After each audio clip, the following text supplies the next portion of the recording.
একটি সবুজ জঙ্গল, পাখিরা গান গায় আর প্রাণীরা শান্তিতে থাকে। জঙ্গলের পাশে থাকে এক নীরব মানুষ, নাম তার রফিক চাচা।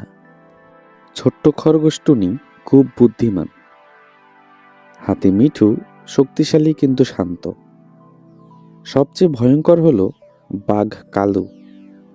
ও ছিল অহংকারী ও ভীষণ রাগী। একদিন সবাই যখন গল্প করছিল, তখন কালু হঠাৎ গর্জে ওঠে। আজ থেকে জঙ্গলের সব খাবার আমার।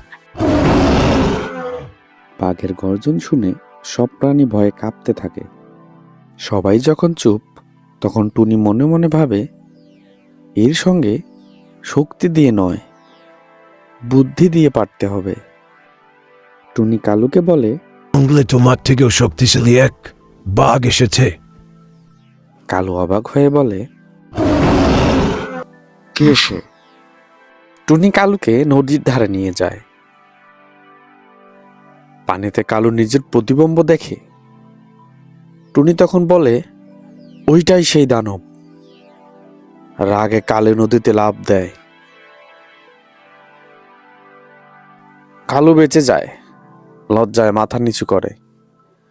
রফিক চাচা তখন এগিয়ে এসে বলেন, শক্তি থাকলেই নেতা হওয়া যায় না।